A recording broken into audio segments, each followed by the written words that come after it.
శ్రమ కలిగినా భయపడకు, శ్రమ పెరిగినా బెదిరిపోకు.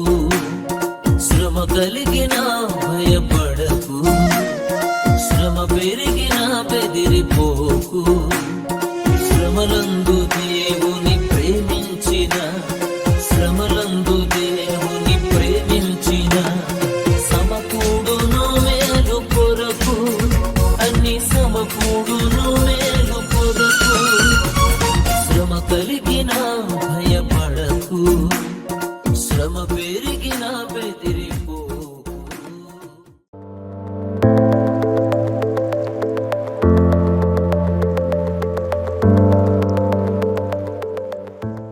మహాశ్రమలు అనే శీర్షికలో ఇవాళ మనం ధ్యానించబోయేది let no one deceive you. ఎవరు మిమ్మల్ని మోసము చేయనివ్వకండి. మోసము అనే దాని గురించి మనం ఆలోచించేద్దాం. మూల వాక్యం చదివిన తర్వాత దీని యొక్క వివరణలోనికి వెళ్దాం. మూల వాక్యము 2వ తెస్సలోనిక 2వ అధ్యాయం 3-4 వచనాలు ఉంటుంది. అది మూల వాక్యం చదువుతలి. మొదట భ్రష్టత్వం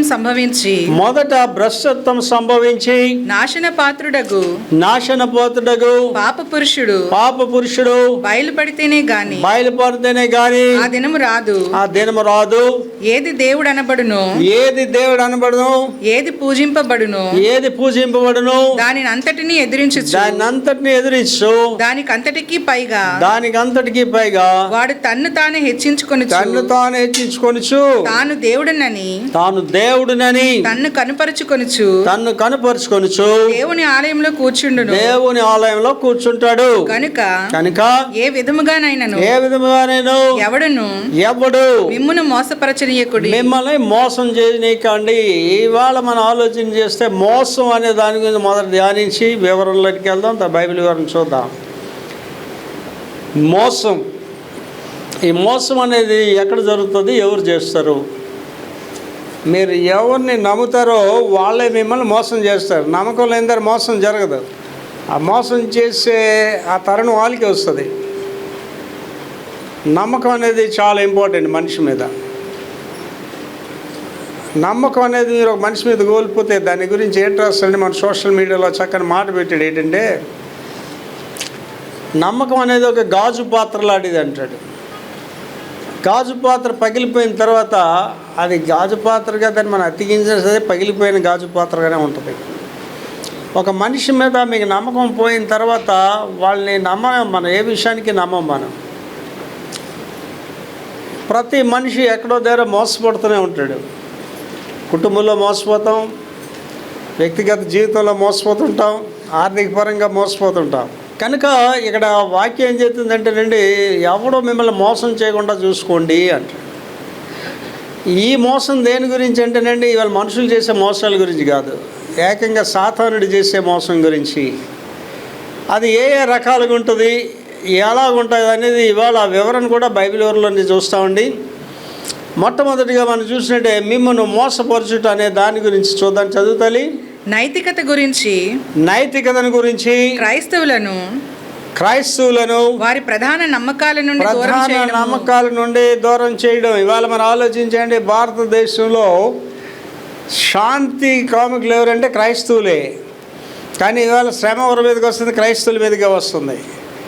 నేను సోషల్ మీడియాలో గమనించలే కానీ రామగుండం అనే బస్ స్టాండ్లో ఒక సువార్థికుడు కరపత్రాలు పంచుంటే వాడిని చాలా హింసించి, వాడిని కొట్టి, వాడిని మోకాళ్ళు వేయించి, వాడికి బొట్టు పెట్టి, వాడితో చాలా అల్లరి చేశారు వాళ్ళు.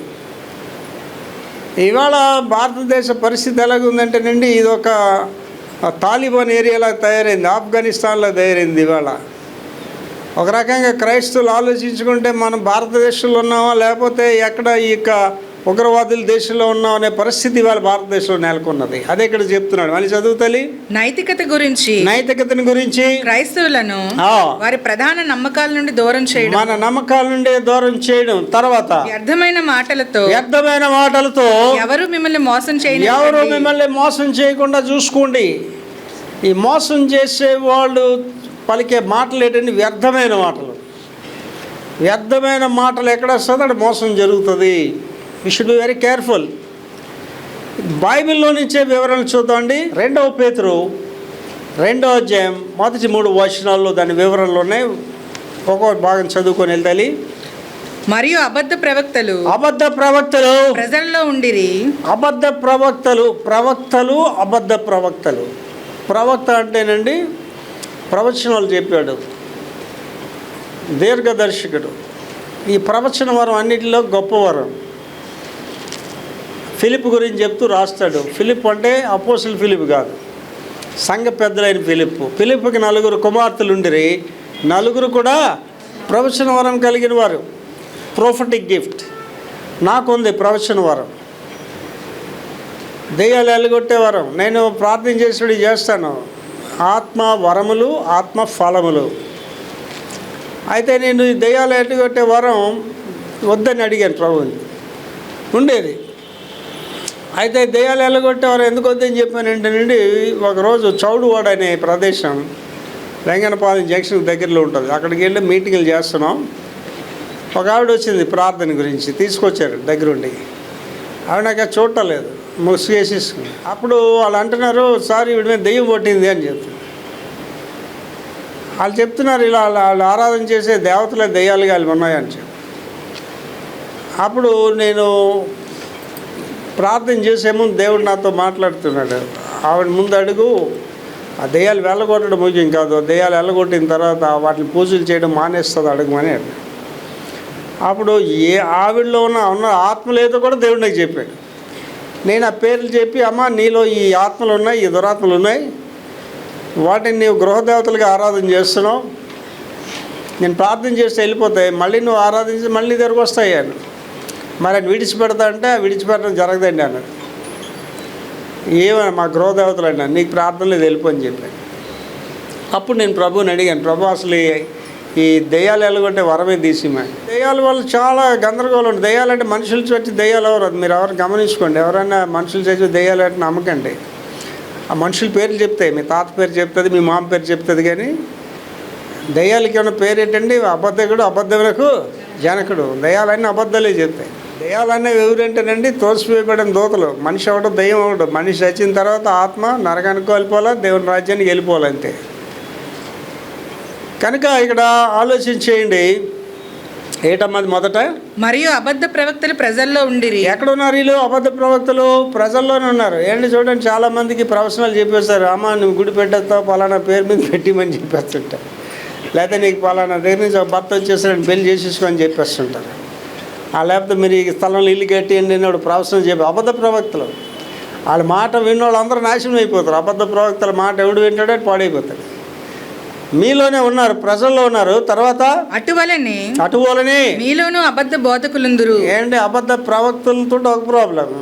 ఇంకా ప్రవచనాలు నమ్మేవాళ్ళు ఉంటారు కదండి. వాళ్ళు వచ్చి నీకు మంచి భర్త దొరికేస్తాడు, మంచి ఉద్యోగం వచ్చేదని నమ్మేస్తారు. వాళ్ళు జరిగితే తర్వాత కానీ వాళ్ళ మాటలు నమ్ముతారు, వాళ్ళకి ముడుపులు చెల్లిస్తారు. రెండవ డౌట్ అండి, అబద్ధ బోధకులు. వీళ్ళు చాలా డేంజరస్ పీపుల్ అండి, అబద్ధ బోధకులు. మీలో అనేకలు బోధకులు కాకుడి. బోధ గురించి బైబిల్ చెప్పేది ఏంటంటేనండి, ప్రీచ్ వాట్ యు ప్రాక్టీస్. నువ్వేది చేస్తున్నా చెప్పు. ఇప్పుడు నేను ఉన్నాను అనుకోండి, నా ప్రార్థనలు ఈ మాటలు వాడతాను, lord I want to be transparent with you. దాని ముందు మాట చెప్తాను, అంటే నాలో వేషధారణ ఉంటే తీసి ప్రభా, నాలో డూప్లిసిటీలు ఉంటే తీసి ప్రభా, మనుషులను సంతోషపెట్టే తత్వం నాలో తీసి ప్రభు అని అడుగుతాను. అడిగి ప్రభుని ఆహ్వానిస్తాను, ప్రభు నాలోనికి రా, నేను ఎక్కడ సరి చేయబడాలో అక్కడ సరి చేయవాలి. అండ్ ఎవడైనా సరే, ఆడ మనిషి అయినా మగోడైనా, ఐఎమ్ ఆల్ పర్ఫెక్ట్ అంటే వాళ్ళ జీవితం సరిగా లేదని మీరు రాసుకోండి. నేను చాలామందికి ఏంటి ఐఎమ్ పర్ఫెక్ట్ అంటారు, భక్తి జీవితం ఉండదు, ప్రార్థన జీవితం ఉండదు, ఊర్ల మీద తిరుగుతుంటారు, ఆ పనుల మీద పోతాను, ఈ పనుల మీద పోతాను. ఎవరంటే నేను భక్తురాలని అంటారు, నేను భక్తుడిని అంటారు. మీరు ఎవరిని జడ్జిమెంట్ చేయలేరండి, మీరు ఎవరికి ఏం చెప్పలేరు. బాలుడు సైతము తన నడవడి సరైందో కాదో తన చేష్టల వల్ల తెలియజేస్తాడు. నువ్వు ఎక్కడున్నావు 24 గంటలు రోజుకి? Where are you all this 24 hours? 24 గంటల్లో దేవుని టైం ఎంత అండి? దశమభాగం ఎంత అంటే 2 గంటల 40 నిమిషాలు దేవుడు. ఎంత టైం మీరు దేవుడికి ఇచ్చారు చెప్పండి? ఇక్కడ కూర్చోవాలి అందరూ రోజుకి ఎంత టైం దేవుడితో గడుపుతున్నారు, ఎంత టైం ప్రార్థన చేస్తున్నారు, ఎంత టైం బైబిల్ చదువుతున్నారు, ఎంత టైం ఊర్ల మీద తిరుగుతున్నారు, ఎంత టైం స్నేహితులతో ఉన్నారు, ఒక ఉద్యోగం చేస్తున్నారు, దట్స్ ఫైన్. ఉద్యోగంలో ఎంత టైం ఉంటారండి? అంటే నీవు ప్రార్థన చేయడానికి నీకు టైం లేదు, దేవునితో గడపడానికి టైం లేదు. ఆడు క్రైస్తవుడు కాదు. అలాంటి వాళ్ళు బోధలు అసలే చేయడానికి అర్హులు కూడా కాదు. చేయొచ్చండి, ఎవరి ఇష్టం చేయొచ్చు. మీలో అనేకలు బోధకులు కాకుడి, బోధకులమైన మనము మరి కఠినమైన తీర్పు పొందాం. అంటే నా వరకు నేను నా అంతరాత్మ కానీ నువ్వు బోధ చేయడానికి అర్హుడు కావంటే నేను బోధ చేయనండి, నేను చేయను. ఇవాళ నేను 24 గంటలు దేవుడితో గడుపుతున్నాను. 2 గంటల 40 నిమిషాలు కాదు, 24 గంటలు కూడా దేవుడు దేవుడు దేవుడు తప్ప నా మనసులో ఎవరు లేరు, నా ఎదురుగా ఎవరు లేరు. వాస్తవానికండి నీ జీవితంలో నువ్వేమవ్వాలంటేనండి, భక్తి జీవితంలో దేవునికి అలా సన్నిహితంగా వెళ్ళిపోవాలి. నువ్వు నీ ప్రార్థనా జీవితం అలా వెళ్ళిపోవాలి. 72వ సంవత్సరం ఫిబ్రవరి 7వ తారీఖు సాయంత్రం 7:30కి మారు మనసు పొందాను. ఆ వేళ నుంచి నా ఆధ్యాత్మిక జీవితం అలా గ్రాఫ్ అలా పెరుగుతూనే ఉంది, ప్రార్థనా జీవితం పెరుగుతూనే ఉంది, ఆధ్యాత్మిక పెరుగుతూనే ఉంది, ఆత్మలో పెరుగుతూనే ఉన్నాను. ఏంటి ఇవాళ చూడండి, మన పిల్లలు చూస్తే నాకే వచ్చారు, చిన్న పిల్లలు వీళ్ళు పెద్ద అయిపోయారు, పిల్లల తల్లిలు అయిపోయారు, ఎదుగుతున్నాం కదా, దట్స్ ఫైన్. ఆధ్యాత్మిక ఎక్కడ ఉన్నాను ఒకసారి ఆలోచించి. ఆధ్యాత్మిక ఎదిగేవా? ఆధ్యాత్మిక ప్రార్థన చేసి ఎదిగిందా? నీ పక్కింటి వాళ్ళు వచ్చి నీకు మా అమ్మాయి గురించి ప్రార్థన చేయమని అడిగారా? పలానా జ్వరం ప్రార్థన చేయమని అడిగారా? దేవుడి గురించి నువ్వు ఏమన్నా జీవిస్తున్నావా? ఎవరండి వీళ్ళు? మొదటోళ్ళు అబద్ధ ప్రవక్తలు, రెండవడండి అబద్ధ బోధకులు. ఇవాళ వీళ్ళే ఎక్కువ ఉన్నారండి. మీరు చాలా జాగ్రత్తగా ఆలోచించి. నిజమైన బోధకుని కూడా ఇష్టపడ్డండి, అబద్ధ బోధకులను ఇష్టపడతారు. కారణం ఏంటంటే అబద్ధ బోధకుడు వాళ్ళకి ఏటి కావాలి అదే ప్రసంగం చేస్తాడు. వాళ్ళు బాగుపడడానికి ప్రసంగం చేయడండి, ఇటు బ్రతుకు గురించి ప్రసంగం చేస్తాడు. వాళ్ళకి బాధపడే బోధే చేయడు వాడు. అండ్ యేసుప్రభు గారు బోధ చేయమనండి ఎవరినైనా. ఒక పెద్ద పెద్ద మీటింగ్లు పెడతారు కదా, మీటింగ్లు పెట్టినాడు ఆడు యేసుప్రభు బోధ చేయమనండి మొదటి రోజు అండి, మళ్ళీ పిలుస్తారండి. ఏంటి యేసుప్రభు బోధ ఏంటండి? ముష్కరులారా, వేషధారులారా, సర్ప సంతానం సగం కొట్టిస్తుంది, మళ్ళీ పిలుస్తారండి. ఎవడు పిల్లరండి? అంటే ఇవాళ ప్రజలు నీ బోధ ఇష్టపడుతున్నా, నువ్వు భక్తుడని అనుకోవద్దు, నువ్వు భ్రష్టుడు అని కూడా తెలుసుకోవాలి. కారణం ఏంటంటే ఏం ప్రీచ్ చేస్తున్నావు? What are preaching to them? అబద్ధ బోధకులు. అండ్ ఇవాళ ఎన్ని ఫాల్స్ మిషన్స్ వచ్చాయండి. ఇవాళ సాతాన్ సంఘం ఉంది వైజాగ్లో, మార్నమెంట్స్ అనే వాళ్ళు ఉన్నారు, యెహోవా విట్నెస్ వాళ్ళు ఉన్నారు, ఆదివారం ఆరాధన చేయదని చెప్పిన వాళ్ళు ఉన్నారు. అనేక రకమైన అబద్ధ బోధకులు వస్తారు. ఇవాళ ప్రజలకు కూడా ఏ బోధ ఇష్టపడుతుందండి? అబద్ధ బోధే ఇష్టపడుతుంది. తర్వాత వీరు తమ్మును కొనిన ప్రభువును కూడా విసర్జించుచు. తమ్మును కొనిన ప్రభువును కూడా విసర్జిస్తున్నారు. ఆయన కొనడం ఏంటంటారా? దేవుడు నన్ను ఎట్టుకున్నాడు, డబ్బులు పెట్టుకున్నాడు. దేన్ని పెట్టుకున్నాడు అని విని నన్ను శిలువ రక్తముతో, అమూల్యమైన శిలువ రక్తం విలువ పెట్టుకున్నాడు. మనం 2 సార్లు దేవుని వారం. ఒకటేంటంటే దేవుడు మనల్ని తయారు చేశాడు, 2 మనం విలువ పెట్టుకున్నాడు.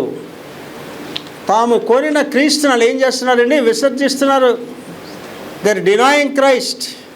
తర్వాత తమకు తామే శీఘ్రముగా నాశనం కలుగజేసుకొనుచు. వీళ్ళందరూ ఎవరంటేనండి ఆలికాలే నాశనం కలుగు చేసుకున్నాడు. ఏంటి వాళ్ళు ఒకసారి ఆలోచించాడు, కూర్చున్నాడు. నాకు మీకు మాట్లాడాయి. పౌలు గారు చాలా భక్తి కలిగిన వాడు.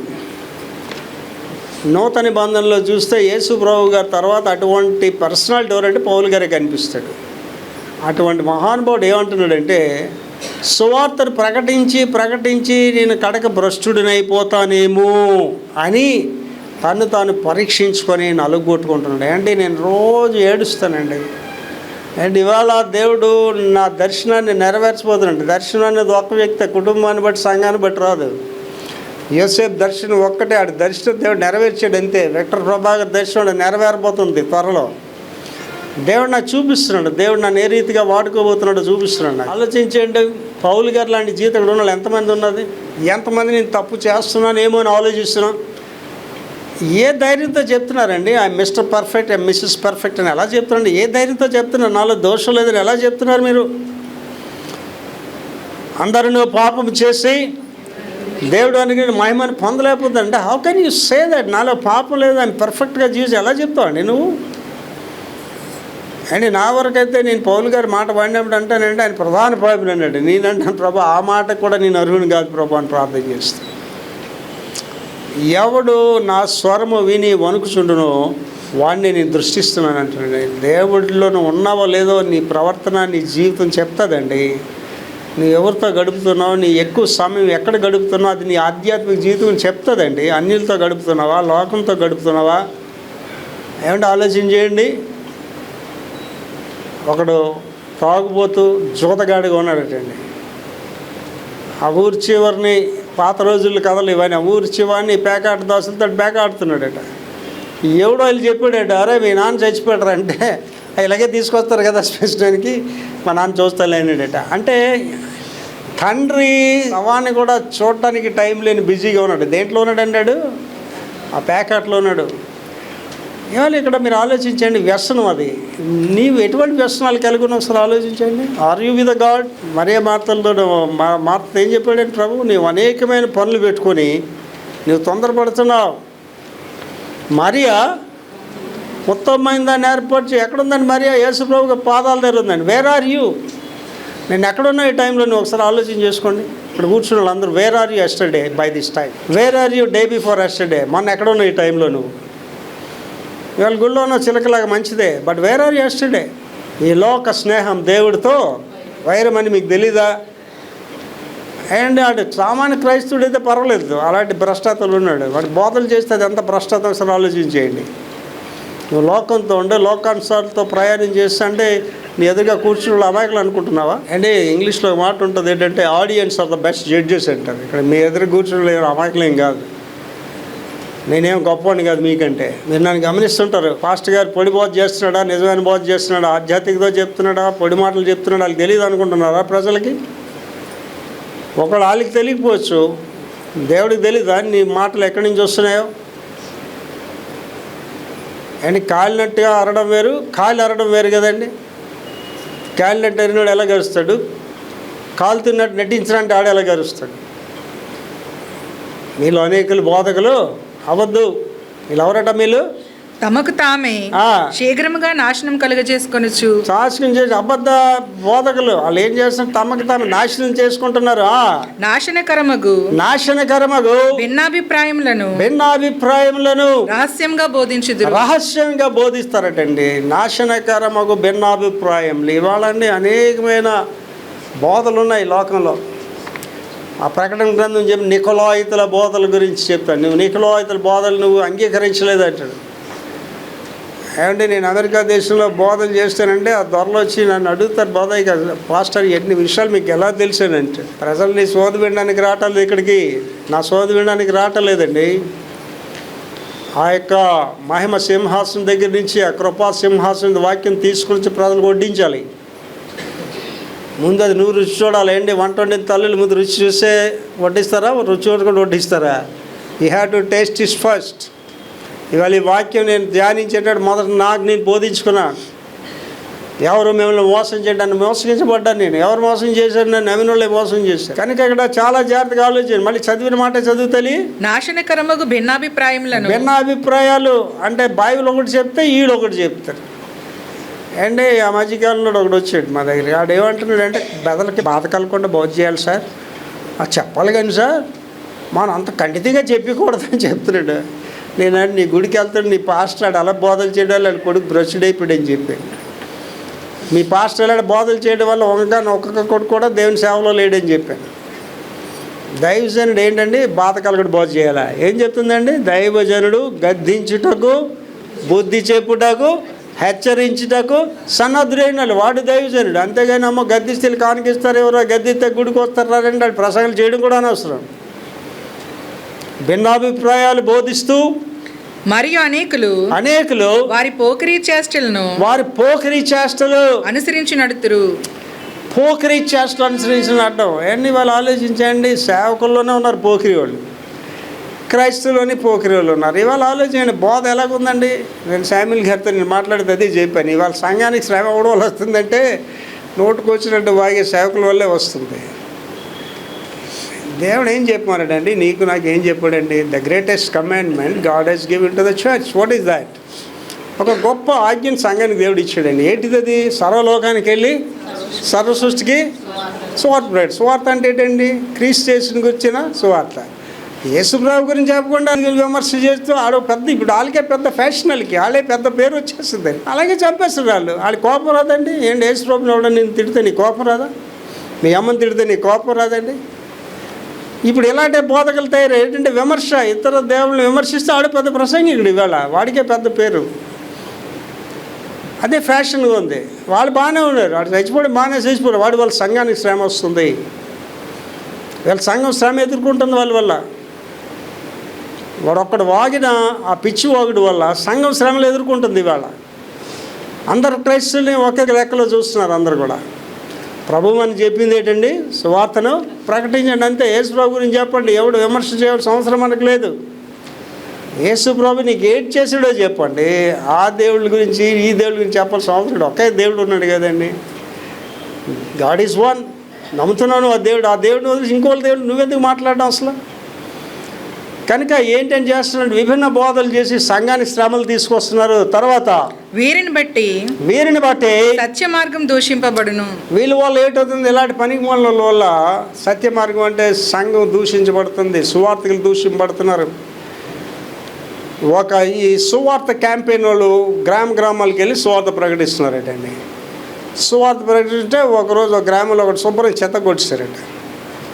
సాయంత్రం అందరూ కూడుకునేటప్పుడు వాళ్ళ అనుభవాలు పంచుకుంటారనమాట. అంటే మేము ఈ పాస్టర్స్ కాన్ఫరెన్స్లో వాటిలో చెప్తుంటాం. అనుభవాలు పంచుకుంటే వాడు అన్నాడటండి, ఇవాళ నేను దేవుని కొరకు దెబ్బలు తిన్నాను అన్నాడట. అప్పుడు ఆ లీడర్ అడిగాడట, ఎందుకు కొట్టారు నీకు ఎక్కడ అన్నాడట. ఏంటి మీరు గ్రామాలకు వెళ్ళారో లేదో, నేను 500 గ్రామాల దగ్గర సువార్త పెట్టాను. ఏదో అడ్డగా వచ్చి ఏదో మా నాన్నగారు గుడి పెడితే నేను వచ్చి ప్రసంగాలు చేసి మా తాత గుడిలో వచ్చి ప్రసంగాలు చేయట్లేదు. నేను కష్టపడి 500 గ్రామాలు తిరిగి చదువుకొని అనుభవంతో నేను ప్రసంగాలు చేస్తాను. మీరు విలేజెస్కి వెళ్ళండి, విలేజ్కి వెళ్ళగానే అక్కడ రామాలయాలు ఉంటాయి. వాళ్ళే పిలుస్తారు మిమ్మల్ని. ఇప్పుడు కదలేండి, ఇప్పుడు కొడుతున్నారు, కానీ వాళ్ళే పిలిచి సార్ ఆ గట్టు మీద చెప్పండి సార్ అందరూ వింటారంటారు. అనేక గ్రామాల్లో నేను అలా ప్రసంగాలు చేశాను. వాళ్ళు ఈడికి ప్రసంగం చేయమన్నారట గ్రామంలో. ఆ గ్రామంలో ఆ కోవిల మీద నిలబడి ప్రసంగాలు చెట్టుకి ఒకసారి ఇమోషన్ వచ్చిందట, ఉద్రేకం వచ్చి అలా వెనక్కి తిరిగానట. ఈ నోరు లేని దేవుళ్ళని మిమ్మల్ని రక్షిస్తాను కానీ తిరిగి సోపరు వచ్చి ఎదగొట్టేశారట. అప్పుడు ఆ లీడర్ అంతా వినన్నాడట, నీ బుద్ధిహీనతను బట్టి నువ్వు దెబ్బలు కాసేవన్నాడట. వాడు ఏమంటాడండి, నేను ప్రభు కొరకు దెబ్బలు తిన్నానండి. దెబ్బలు తినాల్సిన అవసరం నీకేటండి? అది యేసు ప్రభు గురించి చెప్పండి. మీరైనా సరే, మీరు ఎవరైనా సరే యేసు ప్రభు మిమ్మల్ని ఎలా రక్షించాడు, యేసు ప్రభు మీకు ఏం చేశాడో చెప్పండి. అంతేగాని వాళ్ళు మీరు విమర్శించవలసిన అవసరం ఏంటండి? చదవం, అదే మాట చదవది. వీరిని బట్టి సత్య మార్గం దూషింపబడును. వాళ్ళు బట్టి ఇవాళ సంఘం శ్రమలు పొందుతుంది, వాళ్ళు బట్టి ఇవాళ సేవకులు శ్రమలు పొందుతున్నారు. వీరిని బట్టి ఏటవుతుందటమా? సత్య మార్గం దూషించబడుతుంది. దేవుని నామం దూషించబడుతుంది. దీనివల్ల ఇవాళ సంఘంకి శ్రమ ఎవరి వల్ల వస్తుందంటే సంఘ అవతల ఉన్నోడి బట్టి కాదు, సంఘంలో ఉన్నోడి బట్టే శ్రమ వస్తుంది. ఒకరోజు నోటికి వచ్చినట్టు వాగుతున్నాడు, వాళ్ళ దేవతలు తిడుతున్నాడు, సంఘాన్ని శ్రమ తెస్తున్నాడు. ఒకలేమొచ్చి ప్యాకేజ్ యాక్టర్స్ ఎక్కడ అక్కడ గుళ్ళు మారుతున్నారు, వాళ్ళ వల్ల సంఘానికి శ్రమ వస్తుంది. ఏ బోధ మీ బొరకెక్కుతుందండి? ఒకసారి ఆలోచించండి. మీకు చేయండి. నా మాటలు ఎక్కువ కష్టంగా ఉండొచ్చు. అండ్ ఇప్పుడు మా పిల్లలు ఉన్నారు అనుకోండి, మీ పిల్లలు ఉన్నారు, శ్రేష్టమైన భోజనం పెడతారా పెట్టరా? వాళ్ళు రోడ్డు పక్క భోజనాలు తింటే ఇష్టపడతారా మీరు? అంటే మన చర్చిలో ఒక శ్రేష్టమైన వాక్యం పెడుతున్నాం, మరి ఇంకో దగ్గరికి వెళ్ళి ఆ ఖచ్చితంగా మా భోజనం ఎలా తింటున్నారు మీరు? దానివల్ల ఏటవుతుందండి? మీకు అజీర్తి వస్తుంది, ఆరోగ్యం పాడైపోతుంది. ఇదే శరీరానికి సంబంధించి. ఆధ్యాత్మికంగా కూడా ఏటవుతున్నారు మీరు? పాడైపోతున్నారు. కన్ఫ్యూజన్. ఒకడు వచ్చి ఇంటి దగ్గర పుస్తకం చదువుతున్నాడట, భూమి గుండ్రంగా ఉన్నది, భూమి గుండ్రం. వాళ్ళ నాన్నగారు అన్నాడట, వచ్చాడు, ఎట్రా మళ్ళీ చదువురాడట, భూమి గుండ్రంగా ఉన్నది లాగా కొట్టాడేటండి. పైకి రారా ఆ పొలంలో తీసుకెళ్ళి, ఎక్కడ రాంది గుండ్రం చూడరా అన్నాడు. గుండ్రంగా ఉందిరా భూమి అంటే, లేదు అన్నాడు. భూమి బల్లపరుపుగా ఉన్నది అన్నాడట. అప్పుడు ఇంటి దగ్గర భూమి ఏం చదువుతున్నాడు, ఇంటి దగ్గర భూమి బల్లపరుపుగా ఉన్నది, బళ్ళలోకి వెళ్తే భూమి గుండ్రంగా ఉన్నది. మనం బతికాలే ఉండదు. ఈ గుడిలోకి వెళ్తే ఒకటి చెప్పాలి, ఆ గుడిలోకి వెళ్తే ఒకటి చెప్పాలి. You should very careful. మనల్ని బట్టి ఏమవుతుందండి? దేవుని నామం దూషింపబడుతుంది. వీరిని బట్టి సత్య మార్గము దూషింపబడు. ఎప్పుడండి ఆది సంఘంలో జరిగే, ఇప్పుడు ఇవాళ సంఘం కూడా జాడ్యం కాదు ఇది. ఆది సంఘంలోనే దుర్బోధలు, ఆది సంఘంలోనే నికులాయితల బోధలు, ఆది సంఘంలో అబద్ధ ప్రవక్తలు. ఆ రోజుల్లోనే వాళ్ళు శ్రమలు పడ్డారు వీళ్ళ వల్ల. తర్వాత ఏంటంటాడమ్మా, వారు అధిక లోబులై కల్పనా వాక్యములు చెప్పుచు మీ వలన లాభం సంపాదించుకొందురు. దేనికంటే ఇదంతా వాళ్ళు చేసేది? లాభాలు సంపాదించు. అదే మాట, మళ్ళీ అదే మాట, అధిక లోబులై.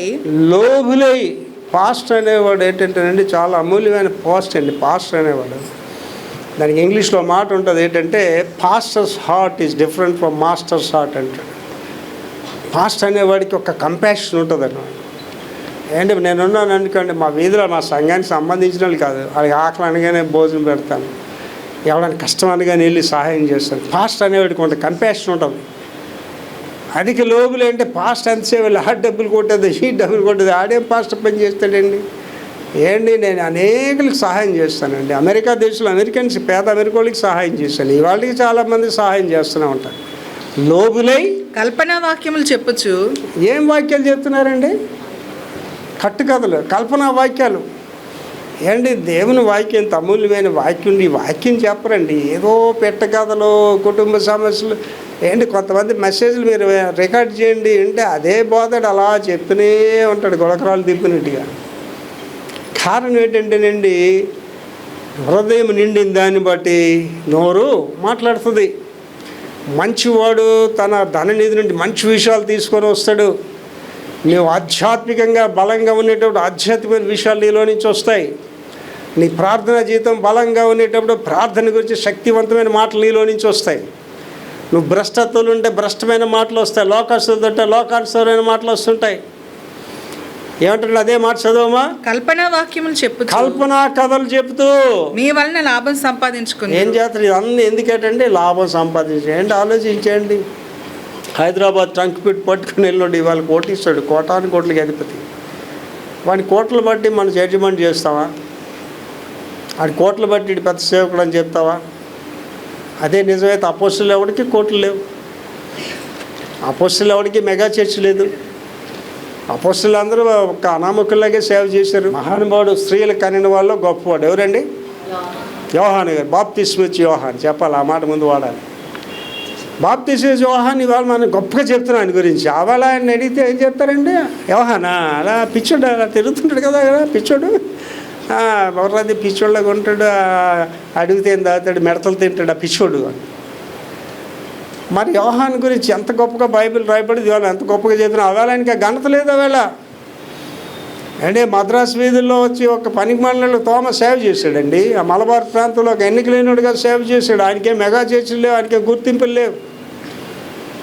ఇక్కడ ఉన్న వాళ్ళందరూ అటు గమనించుకోండి. ప్రపంచం అంతా నువ్వు యేసుప్రభు అంటే నువ్వు యేసుప్రభు అయిపో. ప్రపంచం అంతా నువ్వు యోధా అంటే యోధా కూడా అయిపో. నీవేటో నీకు తెలుసు, నీవేటో దేవుడికి తెలుసు, నీవేంటో సాతానికి తెలుసు. అది తెలుసుకోవాలి. What is the real knowledge? నిజమైన జ్ఞానం ఏంటంటే నీవంటే ఏమిటో నువ్వు తెలుసుకోవడమే నిజమైన జ్ఞానం. నేను బ్రతుకొనడానికి కారణం అదే, నేనంటే ఏంటో నేను తెలుసుకున్నాను. అండ్ ఒక్కోసారి చూడండి, మా నాన్నగారు చిన్నప్పుడు మాజీ కూలోడు వెళ్ళి కుప్ప మీద బెదిరిస్తాడు. ఒకసారి ఒక పెద్ద ఆయన పాస్ట్ గారు, పెద్ద పాస్ట్ గారు ఆయన, వాళ్ళ ఇంట్లో ఒకడు ఉంటున్నాడు, ఎల్లరకం వాళ్ళడు. ఆడాయన మీద గసురుతుంటాడట. ఆయన వెళ్ళినప్పుడు బాధతో చెప్తున్నాడు, బాబు వాడు నా ఇంట్లో ఉంటాడు, నా తిండి తింటాడు, నా మీద కేకలేస్తుంటాడు బాబు అంటే ఆ హృదయం ఎంత బాధపడుతుందో ఒకసారి ఆలోచించేయండి. అంటే నేను బాబు అనకాపల్లి వెళ్తున్నాను పెళ్ళికి, సూపర్వైజర్ కూతురు పెళ్ళికి. వెళ్తుంటే మా పక్కనే ఒక స్కూటర్ వచ్చి ఆగింది. తండ్రి, అతను కుర్రోడు, చిన్న కుర్రోడు. నేను బాబుకి చూడరా తండ్రి కొడుకునే, ఎందుకు డాడీ చూపి. ఆ కొడుకు మీద తండ్రిని ఆశలు పెట్టుకుంటాడు. నా కొడుకుని ఎంత బాగా చదివించాలి, అంత ఉన్నతమైన స్థితికి రావాలి, ఎంతో వాడి మీద ఖర్చు పెడతాడు, సమయాన్ని ఇస్తాడు. ఆ కొడుకే వాడి మీద తిరుగుబాటు చేస్తాడని ఆలోచన చేస్తే ఆ కొడుకే తండ్రికి విలనవుతుందని చెప్తే ఎంత బాధపడతాడండి ఆ తండ్రి. ఈయన నేను ఇంత చదివించాను, వీడిన ఇంత స్థితికి తీసుకొచ్చాను, ఎంత బాధపడతాడు తండ్రి ఒకసారి ఆలోచించేయండి. ఒక తండ్రి అలాగ ఆలోచిస్తే దేవుడు ఎంత బాధపడతాడు మన గురించి ఒకసారి ఆలోచించేయండి. ఏంటి ఇవాళ చాలామంది ఇక్కడ కూర్చున్న వాళ్ళకి దేవుడు నాకేమీ ఆశీర్వాదాలు ఇవ్వలేదు సార్ అంటే, ఓకే ఏంటమ్మా నీకు ఆశీర్వాదం లేదు? ఓ మంచి ఇల్లే మాకు లేదు సార్. ఇల్లు లేదా? ఓకే. మరి ఇంకా నాకు మంచి భర్త కూడా రాలేదండి. ఓకే, మంచిది. నాకు ఒక మంచి కారు కూడా లేదండి అని. అన్నీ బాగానే ఉన్నాయి. ఇది లేదు అది లేదని దేవుడు దూషిస్తున్నాయి కదా. ఒక్కసారి మీరు చాలా సీరియస్గా ఆలోచించేయండి. కేజీహెచ్ హాస్పిటల్కి వెళ్ళి ఆర్థోపెడిక్స్ డిపార్ట్మెంట్కి వెళ్ళి చూడండి. దుమ్ములు కాళ్ళు చేతులు ఇరిగిపోయిన డిపార్ట్మెంట్కి వెళ్ళి చూడండి. దీర్ఘకాలిక రోగులు ఉంటారు అక్కడ. దీర్ఘకాలిక రోగులు వాళ్ళు డిశ్చార్జ్ కూడా ఎవరు అలాగ ఉంటారు హాస్పిటల్. అండ్ ఒకసారి చూస్తే నువ్వు ఎంత దీవించబడ్డావు నీకు అర్థమవుతుంది. నీ కాళ్ళ మీద నడుచుకొని వచ్చి నీ తిండి నువ్వు తింటూ నువ్వు ఇక్కడ స్కూల్లో కూర్చున్నావంటే యూఆర్ సో బ్లెస్డ్. అండి నా హోల్ లైఫ్లో 72 సంవత్సరాల దేవుడిని అది ఇదే నేను అడగలేదండి దేవుడిని. దేవుడు నేను అడిగిన వాటికంటే ఊహించిన వాటికంటే అత్యధికంగా దేవుడు నాకు ఇచ్చాడు. దేవుడు చెప్తున్నాడండి మీకు ఏంటి కావాలో నాకు తెలుసు అంటున్నాడు. I know what you want. మనం అడగవసరం లేదండి దేవుడికి. అండ్ ఇవాళ దేవుడు నాకు ఇవ్వబోతున్న ఆశీర్వాదాలు అత్యున్నతమైన ఆశీర్వాదాలండి కనిపిస్తున్నాయి నాకు. అవి నేను అడగలేదు అట్లని, దేవుడు నాకు ఇస్తున్నాడు అంతే. దేవుడిచ్చిన ప్రతి ఆశీర్వాదం ఆయన మహిమ గురించే వాడుతున్నానండి. ఆయన ఇచ్చిన సమయాన్ని ఆయన గురించే వాడుతున్నాను. ఆయన ఇచ్చిన ధనాన్ని ఆయన గురించే వాడుతున్నాను. నా ఒక్కొక్క నిమిషం కూడా లోకానుసార్లకి ఇవ్వనండి. ఒక నిమిషం కూడా ప్రపంచానికి ఖర్చు పెట్టినాను. దేవుడి గురించే ఖర్చు పెడతాను. తర్వాత వారికి పూర్వం నుండి విధింపబడిన తీర్పు ఆలస్యం చేయదండి. ఇక్కడ ఉన్న వాళ్ళు ఒకసారి ఆలోచన చేసుకోండి. అండి ఒకడు ముందుగా చేస్తాడు, ఒకడు తర్వాత చేస్తాడు. ఒకడు పాపాలు ముందుకు వెళ్తే ఒకటి పాపాలు వెనకాతలు వస్తాయి. Your sin will never leave you. ఇక్కడ ఉన్న వాళ్ళందరూ గమనించుకోండి. దురాశ గర్భము ధరించి పాపము కనుడు, పాపము పరిపక్వమై మరణానికి అంటది. అంటే కొంతమంది తప్పు చేసిన వాళ్ళు తిరుగుబాటు ఒకటి సడలు చచ్చిపోతాడు, ఒకడు ఇంకా బతికి ఉంటాడు. దానికి అర్థం ఏంటి తెలుసండి? ఒకడు పాపాలు ముందెళ్తుంటే ఒకటి పాపాలు వెనకొస్తాయి. But nobody can escape. ఎవడు తప్పించుకోలేడండి. నీ పాపం నుండి నువ్వు తప్పించుకోవడం అనేది హైలీ ఇంపాసిబుల్. ఒకే ఒక దగ్గర నీకు పాపం మీద విమోచన అక్కడ యేసు రక్తంలో తప్ప. నువ్వు ఏ తప్పులు చేసావు వాటన్నిటికీ శిక్ష నువ్వు అనుభవించి తీరుతావు ఇక్కడ అని లోకానుసార్లే చెప్తున్నారు కదా. ఎవడ చేసిన కర్మ వాడు అనుభవించగానే లోకానుసార్లే చెప్తున్నారు. బైబిల్ ఏం చెప్తుందండి? మనుషుడా దేవుడు వెక్కిరించబడు, నువ్వేది విత్తావు అది కోస్తావు. ఏమండి నా హోల్ లైఫ్లో మా నాన్నగారు ఎదురుగా కేకేయడం అంటే మాకు తెలియదండి. We respect our father such a way. మా నాన్నగారిని మేము నాన్నగారు అండి అనేవాళ్ళం. ఎవరైనా మా ఇంటికి వస్తే అడిగారు, ఏంటి సార్ నాన్నగారిని అలా పిలుస్తున్నాడండి ఏంటి? కొంతమంది అడిగిపోయి నాన్న ఒరే నాన్న అని పిలిచిన కూడా ఉంటారు. మా నాన్నగారు మేము నాన్నగారు అండి అని పిలిచేవాళ్ళు. మా తల్లిదండ్రులు అంత గౌరవించాం కాబట్టి ఇవాళ నేను 72 సంవత్సరాలు ఇంత ఆయుష్ ఆరోగ్యాలతో ఐశ్వర్యాలతో జీవిస్తున్నాను. వాగ్దానంతో కూడిన ఆజ్ఞ, నీవు దీర్ఘాయుష్మంతుడు ఉన్నట్లు తల్లిని తండ్రిని సన్మానించు. ఇక్కడ ఏమంటానండి? వాళ్ళ మీదకి ఆలస్యంగా రాదు, వారి నాశనము కునికి నిద్రపోదు. అంటే ఎందుకు చెప్తున్నాడంటే నండి పేతురు గారు ఆయన బాధ చేసాడు కానీ అననీయ సైఫర్లు చచ్చిపోయారు. అననీయ సైఫర్లు ఏమనుకున్నారంటే మా డబ్బు ఇది మేము బద్దం చెప్తే ఏంటని అనుకున్నారు. కానీ వాళ్ళు పేతురు ఒక మాట అన్నాడు. ఏమంటే మీరు పరిశుద్ధాత్మనే ఎందుకు మోసం చేశారు? ఏంటి మీరు ఒకటి గమనించుకోండి. ఇక్కడ మన మనుషులు మోసం చేయొచ్చు అండి, దేవుడిని కూడా మోసం చేయలేడు. అంటే వెక్టర్ ప్రభాకర్ మేము మనుషులు మోసం చేయొచ్చు, దేవుడిని మోసం చేయలేడు. నా వరకు నాకు ఎంత అతిశయంగా ఉంటుంది అంటేనండి, నేను మోసగాడినో కాదో నా జీవితమే చెప్తుందండి.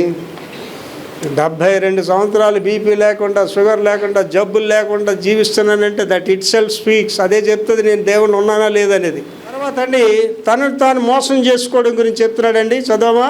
తమను తాము మోసం చేసుకోవద్దని పౌలు కోరుతున్నాడు. పౌలు గారు చెప్తున్నాడు. పౌలు గారు అని ఆయన చాలా కటాఖండితమైన బోధనలు చేసాడండి. తర్వాత క్రైస్తవులను మోసపూరిత వాదనల ద్వారా మోసపోవద్దని పౌలు హెచ్చరిస్తున్నాడు. మోసపూరితమైన వాదనలు ఏంటి?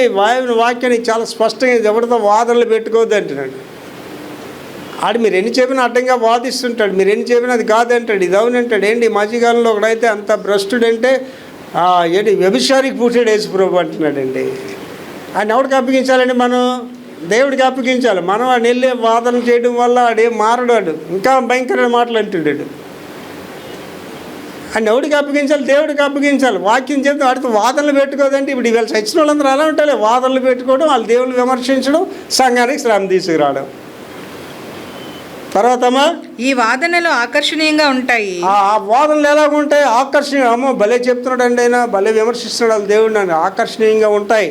కానీ కేవలం మోసాలు మాత్రమే. అది కేవలం మోసాలు, మాయ మాటలు, మోసం మాటలు, విమర్శలు ఆకర్షణీయంగా ఉంటాయి. కానీ ఏంటంటున్నాడమ్మా? మోసాలు మాత్రమే. అవి నిజమే అనిపిస్తాయి, అవి నిజమే అనిపిస్తాయి, కానీ అవి నిజం కాదు. అవి నిజం కాదు. స్వీయ తిరస్కరణ, చట్టబద్ధత, దర్శనాలు మరియు ఇతర అభ్యాసాల కోసం వాదించడం పరిశీలకులకు మాత్రమే మంచిదిగా కనిపిస్తుంది. వీటిలో ఏవి ఆధ్యాత్మిక అభివృద్ధికి నిజమైన మూలం కాదు. ఆధ్యాత్మికంగా నువ్వు అభివృద్ధి చెందానండి, ఎవరితో వాదనలు పెట్టుకోవండి. అండి నేను మతాల మీద డాక్టరేట్ చేశానండి. నాకు మతాల మీద కానీ గురువు మూమెంట్స్ మీద గురించి కానీ ఆ దేవుడి మీద మాట్లాడడానికి నాకు అధికారం ఉంది, సబ్జెక్ట్ ఉంది, లేదా డాక్టరేట్ తీసుకున్నాను దాంట్లో. కానీ ఎవడ వాటి గురించి ఎత్తునండి, అది తెలుసుకోవడం వరకే, వాళ్ళు దేవుడు కాదని తెలుసుకోవడం వరకే, వాళ్ళు విమర్శించడానికి కాదు. అవి మన ఆధ్యాత్మికంగా ఏమీ సహాయపడవండి. ఆధ్యాత్మిక అండి స్టెఫన్ రాళ్ళతో కొడుతున్నారండి. రాళ్ళతో కొడుతుంటే స్టెఫన్ వీళ్ళు నోరు పడిపోవాలని, వీళ్ళు కాళ్ళు చేతులు పడిపోవాలని వాళ్ళు దేవుడు విమర్శిస్తున్నాడండి. స్టెఫన్ ఏం చేస్తున్నాడండి? స్టెఫన్ మోకరించి ప్రార్థన చేస్తున్నాడు. ఆకాశం వైపు తిరిగి ప్రార్థన చేస్తే అండి ఆకాశం తెరవబడ్డం, మనిషి కుమారుడు నిలబడ్డం చూస్తున్నానని చెప్తున్నాడండి. ఇవాళండి దేవుని కూడా అర్థసాక్షులే వాళ్ళు కావాలండి. ప్రభు గురించి జీవించేవాళ్ళు, ప్రభు గురించి మరణించేవాళ్ళు కావాలండి. మనస వాచ కర్మ దేవుడు దేవుడు దేవుడు. ఇక్కడ ఉన్న వాళ్ళందరికీ చెప్తున్నానండి, every day is a valuable day for you. ఇవాళ దేవునితో గడపకపోతే మళ్ళీ ఆ రోజు నీకు రాదు సార్. నీ ఇష్టానుసారంగా తిరుగుతూ ఇక్కడికి వచ్చి ఆదివారం గుళ్ళో కూర్చుంటే నీకంటే భ్రష్టులు ఎవరు ఉండరండి. ఎక్కడ గడుపుతున్నావు నువ్వు రోజంతా? Where are spending your time? మేము 72వ సంవత్సరంలో మారు మనసు పొందినట్టు షాక్ అయిన ఒక ఆయన వచ్చిండండి. ఎక్కడ సాక్ష్యం చెప్పిన ఎడుతుండేవాడు. నేను చాకో ఎందుకు ఎడుతున్నావు అని, పరమాజీవం నాకు పాట రాసిన ఆయనే, చాకో ఎందుకు ఎడుతున్నావు అని. సార్ 42 సంవత్సరాలు నేను దేవుడికి దూరంగా జీవించాను సార్, ఎంత టైం వేస్ట్ చేశానంటే. ఎన్నోసార్లు ఆలోచించండి, ఒక రోజంతా నువ్వు అన్నిలతో గడిపితే how much time you wasted for unwanted things. అండి నేను ప్రతి నిమిషం క్యాలిక్యులేట్ చేసుకుంటానండి, ప్రతి నిమిషం కూడా. తెల్లవారి ఒక వీడియో ప్రజల్లోకి వెళ్ళాలంటే రాత్రి 1 గంట అయినా సరే చేసి నేను పడుకుంటానండి. నాకు ఆశ తెల్లవారిసరికి వెళ్ళాలి అని. దేవుని కొరకు ప్రతి గడియను జీవించాలండి. మళ్ళీ రాదు అది నీకు. If you lose that day you will not get it back. మూలవాక్యంలోనికి వెళ్తున్నాం అండి. మళ్ళీ చదువు తల్లి 2వ తెస్సలోనిక 2, 3, 4 వచనాలు చదువు. మొదట భ్రష్టత్వం సంభవించి, భ్రష్టత్వం ముందు వస్తుంది. నాశన పాత్రుడకు పాప పురుషుడు బయలుపడితేనే గాని బయలుపడతాడు. ఏది దేవుడు అనబడును, ఏది పూజింపబడును, దానిని అంతటిని ఎదిరించు. దానికంతటికి పైగా వాడు తన్ను తానే హెచ్చించుకొని, వాడు దేవుడి కంటే వాడు హెచ్చించుకొని తాను దేవుడినని తన్ను కనపరుచుకొని దేవుని ఆలయంలో కూర్చుంటాడు. తెన్నగా వెళ్ళి 3వ యెరూషలేము దేవాలయంలో కూర్చుంటాడట. గనుక ఏ విధముగానైనను ఎవడనూ మిమ్మల్ని మోసపరచనీయకుడి. అండి ఎవడు మోసం చేస్తున్నాడండి? మీ ఇంట్లోనే నిన్ను మోసం చేస్తుంది, భర్త నిన్ను మోసం చేస్తుంది, భార్య నిన్ను మోసం చేస్తుంది, బిడ్డలే నిన్ను మోసం చేస్తున్నారు. Should be careful. అండి యేసు ప్రభు గారు దీని వివరాలు ఇంకా వాళ్ళు అక్కడ క్రీస్తున్నాడు, వీళ్ళు ఎక్కడ క్రీస్తున్నాడు, పరుగులెట్టకండి అని చెప్తాడు. ఎవడో మనం మోసం చేసుకోకుండా చూసుకోవాలి. క్రీస్తు విరోధి. 1 యోహాను 2:18 క్రీస్తు విరోధి. చిన్నపిల్లలారా ఇది కడవరి గడియ. ఆయన మనల్ని దేంతో పోల్చాడండి? చిన్నపిల్లలారని పోల్చేసాడే. నేనే చిన్నపిల్లలు 72 సంవత్సరాలు అంటే కుదరదు. ఇక్కడ చిన్నపిల్లలారా ఇది కడవరి గడియ, ఇది ఆఖరి గడియలు. క్రీస్తు విరోధి వచ్చునని వింటిరి కదా, విన్నారు కదా. ఇప్పుడును అనేకులైన క్రీస్తు విరోధులు బయలుదేరి ఉన్నారు. క్రీస్తు విరోధులు బయలుదేరి ఉన్నారు, ఆల్రెడీ బయలుదేరి ఉన్నారు ఇవాళ ప్రపంచంలో. ఏంటి ఇప్పుడు ఇతర దేవుళ్ళు మతాలు విమర్శలు ఒకటైతే విదిన్ ద చర్చ్ ప్రాబ్లం ఉంది ఇవాళ. మార్మెంట్ మిషన్, దేవదాసి ఉద్యమం, అది చాలా భయంకరమైన మిషన్. నన్ను 2000 సంవత్సరంలో మార్మెంట్ చర్చ్ వాళ్ళు భారతదేశానికి నేషనల్ డైరెక్టర్గా పనిచేయమని అడిగారు.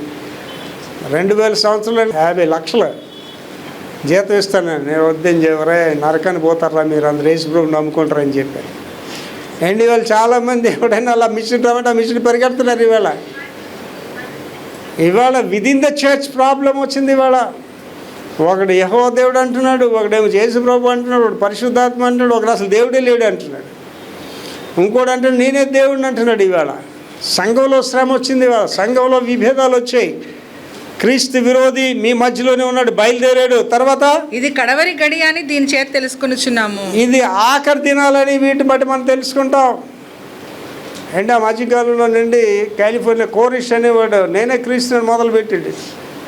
ఆయన మొత్తానికి పోలీసు వాళ్ళందరూ చుట్టుముడి చేస్తాడు. ఆయన మన అందరూ పరలోక రాజ్యంకి వెళ్ళిపోయిన అందరూ పెట్రోల్ వేసి తగలబడిపోయారు, చర్చ అందరూ తగలబడిపోయారు అందరూ కూడా. ఇవాళ అబద్ధ బోధకులు, అబద్ధ క్రీస్తులు వచ్చేసరి ఇవాళ దేవుని ఉగ్రత.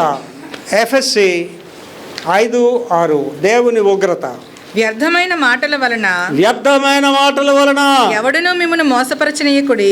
దిస్ ఈజ్ ఇంపార్టెంట్ థింగ్ అండి. వ్యర్థమైన మాటల వల్ల ఎవడో మిమ్మల్ని మోసం చేయడు అండి. నాతో చాలామంది మాట్లాడతారు, పనికి మాటలతో కూడా కూర్చొని మాట్లాడడం వాళ్ళంటే ఆడి గోల్ చెప్తుంటే ఆడ ఆధ్యాత్మిక స్థితి అంటే మీకు తెలుస్తుంటుంది కదా. మీరు ఎవరైనా అమ్మాయితో కొంచెంసేపు మాట్లాడితే ఆడ ఆధ్యాత్మిక స్థితి మీకు అర్థమవుతుంది. భక్తురాలో భ్రష్టత్వాలు ఉంది మీకు తెలుస్తుంది.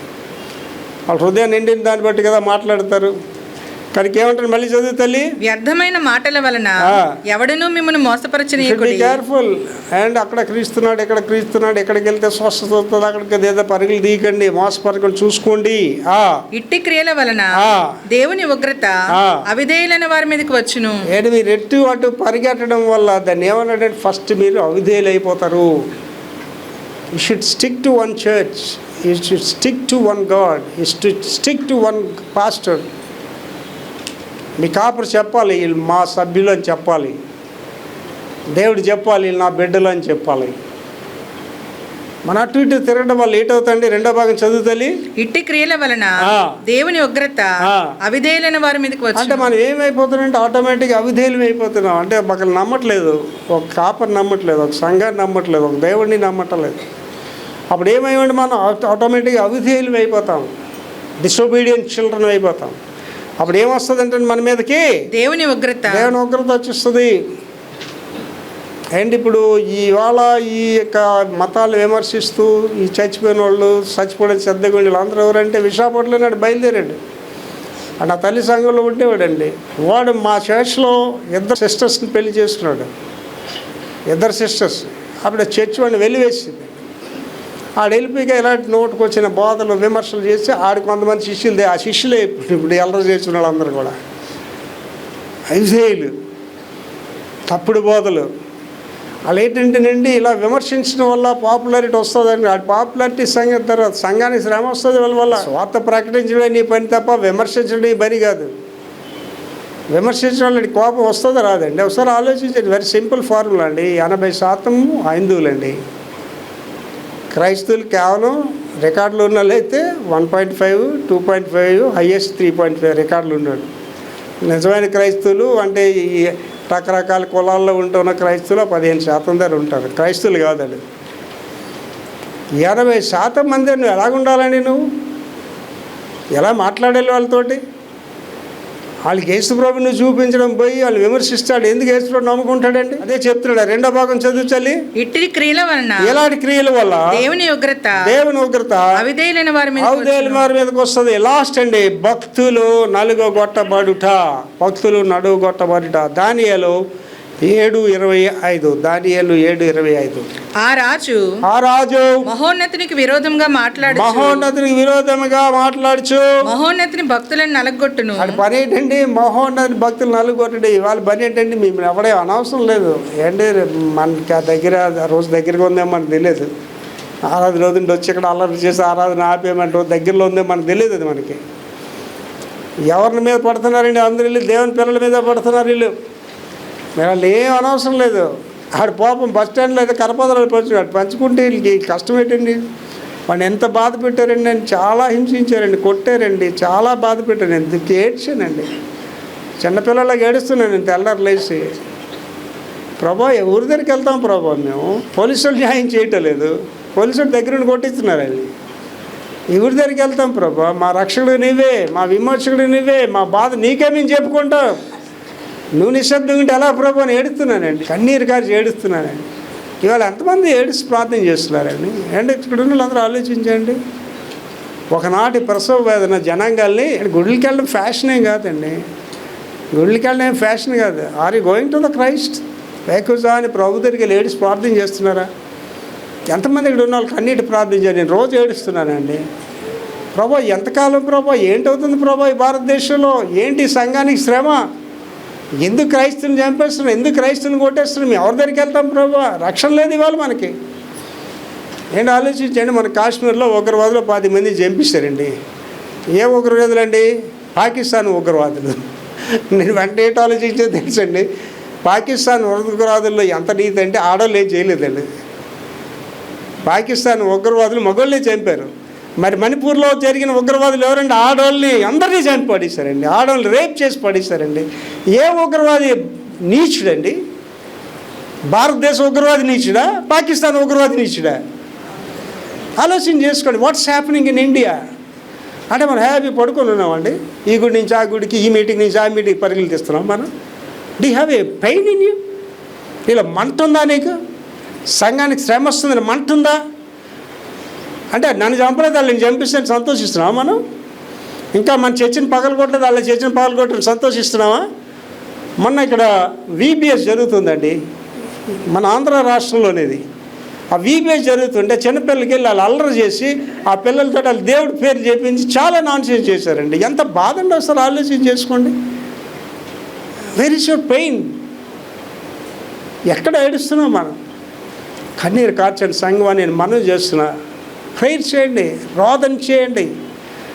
నేనేమడుగుతానంటే ప్రభు భారతదేశ క్రైస్తవ సంఘాన్ని ఉజ్జీవింప చేయమని అడుగుతున్నానండి. ప్రార్థనా పరులను లే ప్రభు అని అడుగుతున్నానండి. సంఘానికి ఎప్పుడైతే శ్రమ వచ్చిందో సంఘం ప్రార్థనలో బలపడిపోద్దండి. పేతుని తీసుకెళ్ళి చెరసల్లో పడి సంఘం ఏం చేస్తుందండి? సంఘము అత్యాశక్తితో మేకల మీద దీన్ని పడుకున్నామండి మనం. ఇవాళ ఎంతమంది ప్రార్థన చేస్తున్నారు ఇక్కడ? ఏమనంటే మళ్ళీ పాస్టర్ గారు వేకుజావు ప్రార్థన అంటాడు. వేకుజావు ప్రార్థన చేయకుండా ఇక్కడ కూర్చుని వారులారా మీకు వేసిన సంబంధం లేదని రాసుకోండి. పాస్టర్ గారు ఇలా చెప్పాడని రాసుకోండి. వేకుజావునే లెగిసి ప్రార్థన చేయకపోతే నీకు వేసిన సంబంధం లేదండి. అండ్ ఆదివారం 2 ఆరాధనలు నేను వస్తానండి. 4 గంటలు వేసి ప్రార్థన చేసుకునే వస్తాను. ప్రార్థన లేకుండా రాను ఇక్కడికి. ప్రార్థన లేని రోజు నాకు వద్దని చెప్పానండి. You have time to spend with idolaters. ఈ విగ్రహారాధికులతో ఈ లోకాన్ని గంటల సేపు గడుపుతున్నావా? ప్రైజ్ ది లార్డ్, మంచిదే. ఎంతసేపు దేవుడితో గడుపుతున్నావు నువ్వు? ఎంతసేపు ప్రార్థనలో గడుపుతున్నావు? ఎంతసేపు వాక్యంతో గడుపుతున్నావు? నాకు టైం లేదండి. ఏం టైం లేదు? What you are doing? రాసుకోండి, ఒక షార్ట్ తెచ్చుకోండి, కాగితం మీద రాసుకోండి. 24 గంటలు ఎంత టైం ఎక్కడ గడుపుతాను రాసుకోండి. మీరు బ్రష్లో దేవుని బిడ్డలో మీకు అర్థమైపోద్దండి ఎంత టైం దేవుడికి ఇస్తున్నారో ఒకసారి ఆలోచన చేసుకోండి. అండ్ నా సేయింగ్స్లో రాశానండి, busy man is not busy for his own people అని రాశాను. చాలామంది బిజీగా ఉన్నా అండ్ బిజీ మనిషి వాళ్ళ అమ్మ చచ్చిపోతే వెళ్ళండి బిజీగా ఉన్నాడు భోజనం చేయడండి. దేనికి రా నువ్వు బిజీ? ప్రార్థన చేయడానికి బిజీ, ప్రభు సన్నిధిలో గడపడానికి బిజీ. నీ టైం అంతా ఎక్కడ గడుపుతున్నా? అన్యులతో గడుపుతున్నా, లోకానుసారితో గడుపుతున్నా.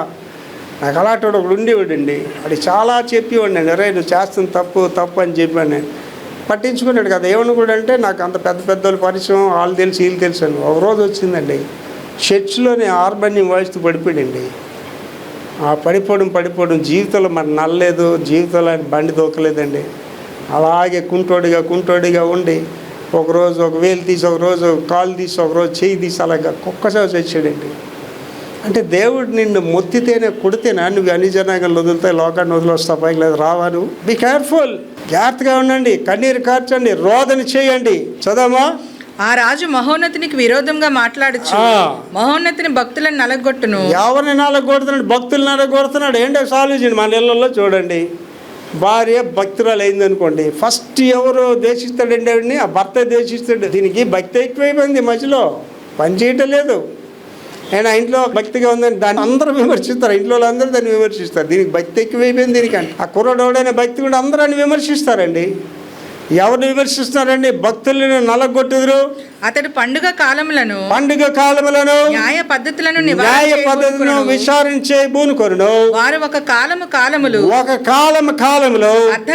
అర్ధకాలము అతని వశంలో ఉంచబడి. ఇదేంటంటేనండి 7 సంవత్సరాల శ్రమ గురించి చెప్తున్నాడు. దానియేలు ప్రవచన వాక్యాలు, ప్రకటన గ్రంథ ప్రవచన వాక్యాలు రెండు మ్యాచ్ అవుతాయి.